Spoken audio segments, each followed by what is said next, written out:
Bichinho curioso é o ouriço do mar. Não tem cabeça, mas tem 5 dentes. Não mastiga, raspa a refeição. O esqueleto calcário é esta carapaça que fica coberta de espinhos. Os ouriços adoram se esconder nos buracos das rochas. Um perigo para os banhistas e turistas que podem se machucar com os espinhos.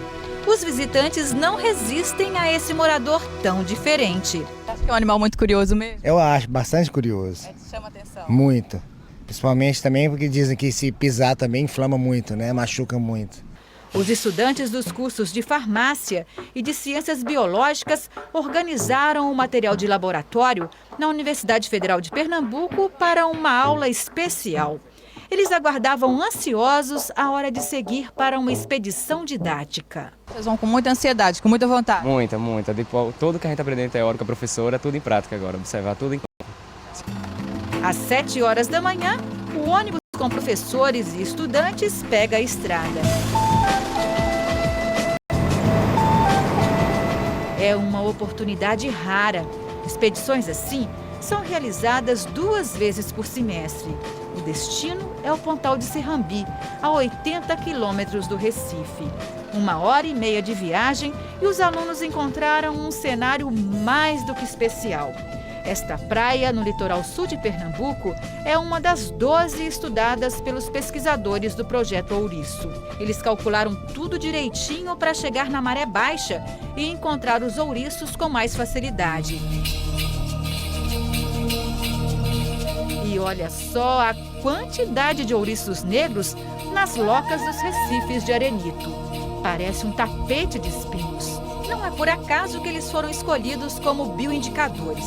Como tem pouca mobilidade, podem traduzir os efeitos das mudanças ambientais. A pesquisa procura compreender melhor as causas e o significado da presença dos ouriços. Por que o ouriço foi escolhido para fazer essa pesquisa? Olha, ele é uma espécie que tem todas as características de uma espécie bioindicadora de uma área. Então, para monitorar uma área que está sofrendo possíveis agressões do ambiente, seria interessante a gente trabalhar com uma espécie que fosse fixa, né? E essa espécie fixa, ela vai estar recebendo diferentes influências que vêm da água, da alimentação que ela recebe, inclusive também das pessoas que frequentam aquela área que podem removê-las, né? Os pesquisadores já conseguiram identificar alterações no desenvolvimento dos ouriços quando falta alimentação. São animais que se alimentam de macroalgas e que se alimentam também do substrato onde eles fixam, né, que são os recifes de arenito, e eles começam a desgastar esses substratos através da raspagem, né? Então, nas regiões que a gente vê que são pobres em macroalgas, por exemplo, pobres em alimento, a gente vê um fenômeno maior de bioerosão e um desenvolvimento maior da estrutura de alimentação, que é a lanterna de Aristóteles, tanto no crescimento dos dentes como no diâmetro da lanterna. Os pesquisadores usam esses quadrantes para delimitar a área da coleta dos ouriços. 10 animais são recolhidos em cada quadrado destes. Amostras da água também são coletadas. A gente verifica aqui o pH, salinidade, a temperatura e o oxigênio dissolvido. Quanto mais ácido o ambiente, mais prejudicial vai ser para o desenvolvimento dessas espécies. Tudo é fotografado.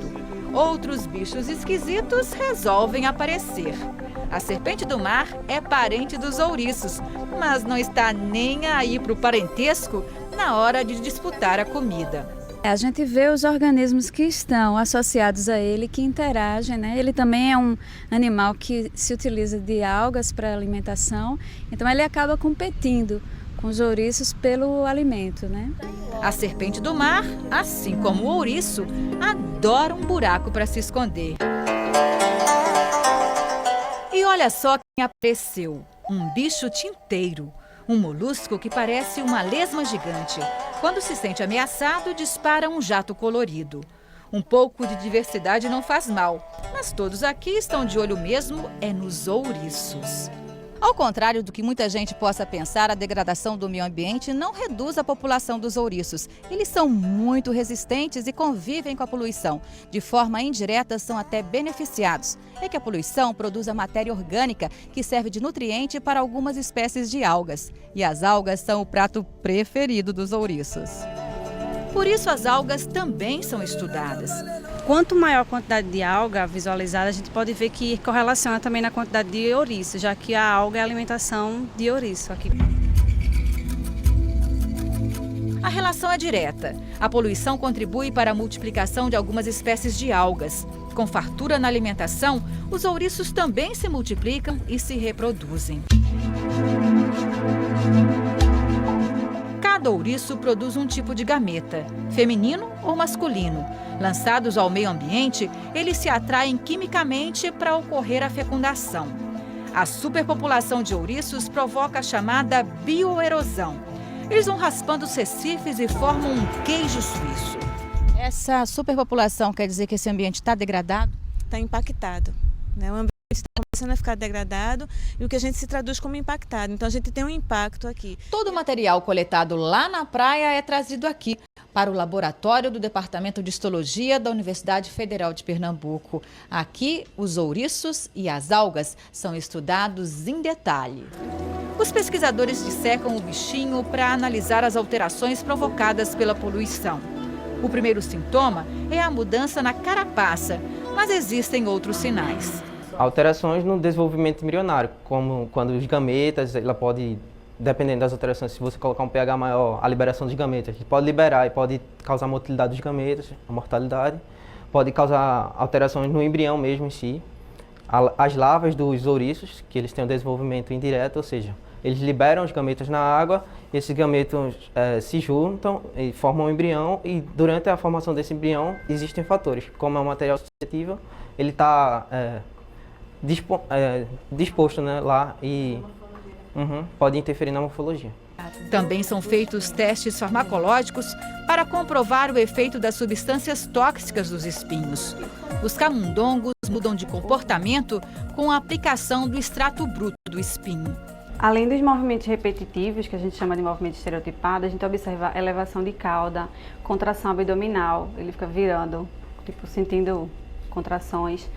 A orelha fica vermelhinha e mais inchadinha, e te movimenta também a questão da agressividade, que aumenta depois da aplicação.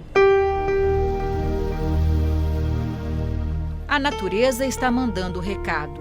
É preciso proteger os ambientes marinhos da ação poluidora do homem para reduzir os impactos ambientais. A gente tem área onde tem branqueamento de coral, a gente tem área onde tem alga que está desaparecendo, alga que tem um efeito benéfico, a gente tem proliferação de espécies como o ouriço e tantas outras que impactam a região. Os pesquisadores esperam que as informações possam ajudar a manter o equilíbrio entre as diferentes formas de vida.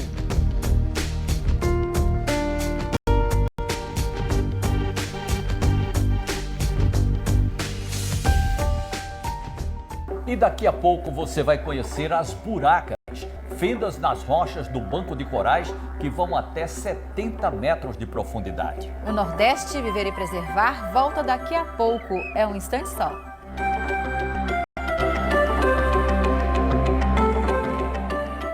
E agora um mergulho ao banco de corais em alto mar. Está na hora de seguirmos nossa viagem pelo arquipélago de Abrolhos. Bia, nessa reportagem de hoje nós vamos mostrar as buracas, fendas nas rochas que vão até 70 metros de profundidade. Os mergulhadores enfrentaram a forte correnteza, mas valeu a pena. Você vai ver um show de imagens da maior concentração de vida marinha da costa brasileira. 5 dias no mar, longe da terra, vivendo no catamarã Novo Horizonte. Dormimos e fazemos as refeições aqui mesmo no bar, sempre no balanço das ondas. Mas estamos com sorte, o mar está calmo, apesar da correnteza submarina que preocupa os mergulhadores. Nesta terceira reportagem da série Abrolhos, vamos conhecer mais um fenômeno do maior banco de corais do Atlântico Sul. Buracas! Esse é o nome do lugar onde nós vamos descer agora. Na realidade, são fendas que existem nas pedras no fundo do mar. Vamos descer a 35 metros para conhecer as buracas. Tá.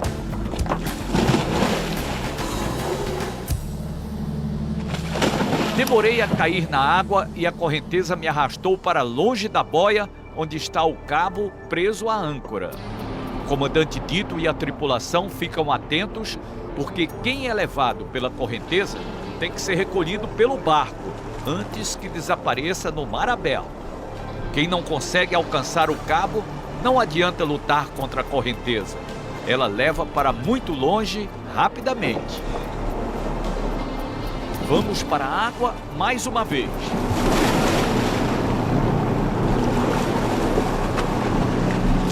A corda presa a uma âncora nos ajuda a descer pela imensidão azul. A cada 8 metros de descida, apertamos o nariz e fazemos um movimento com a cabeça para tirar a dor nos ouvidos por causa da pressão.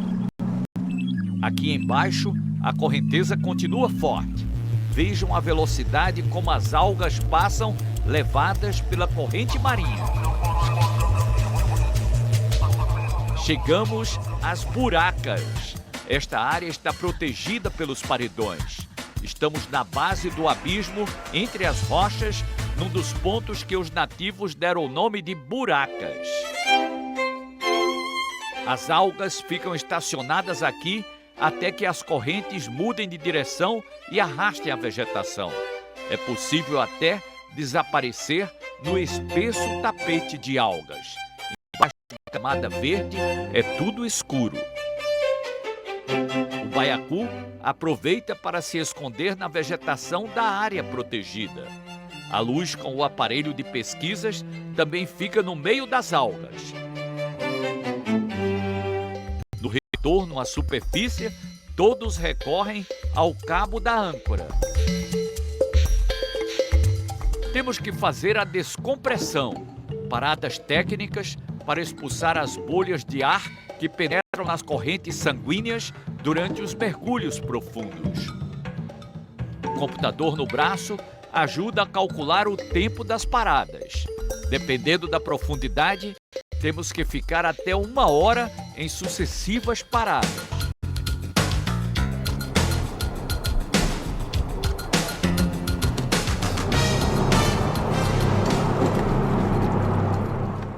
Aqui na região dos Abrolhos a gente tem vários ambientes que são únicos. As buracas são um bom exemplo disso.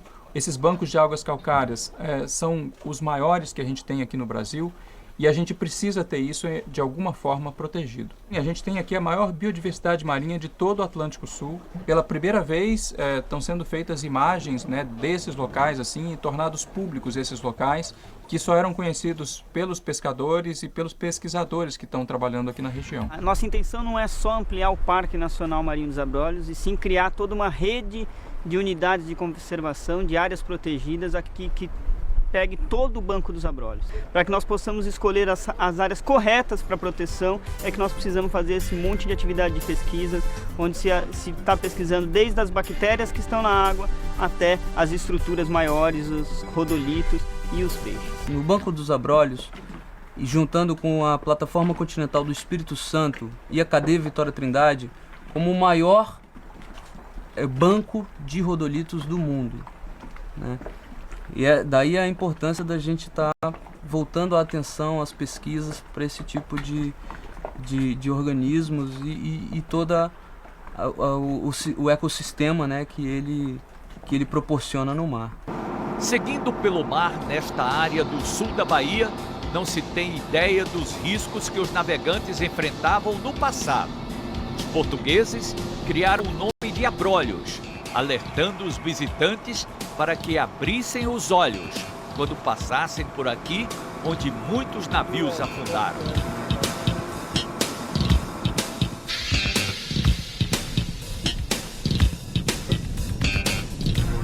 Nós vamos visitar agora um dos naufrágios de abrolhos descoberto recentemente.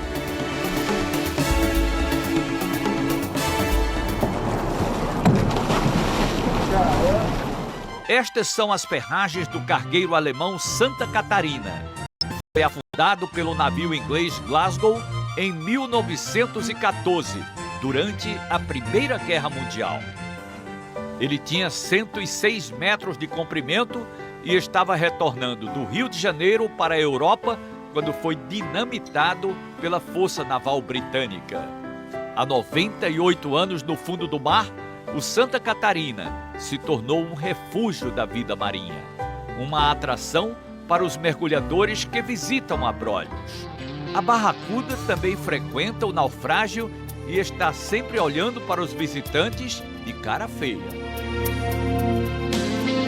Pela beleza dessas imagens, podemos avaliar o valor desse ecossistema no maior banco de corais da costa brasileira.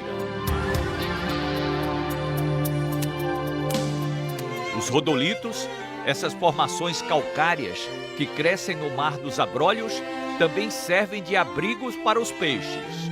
Aí nascem gorgônias, esponjas e formações coralíneas de várias formas, um tesouro da biodiversidade.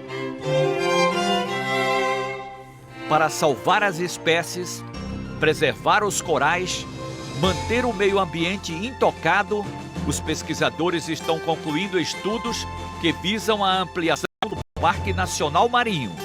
O objetivo é manter todo o Banco dos Abrolhos, que avança 200 quilômetros pelo mar, como área de preservação.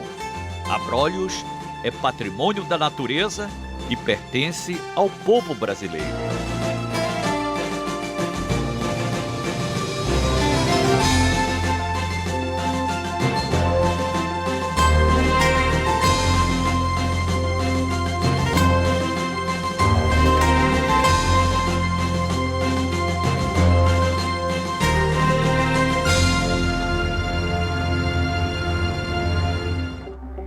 Chico, o que você guardou para a última reportagem dessa série no sábado que vem? As baleias, Pia.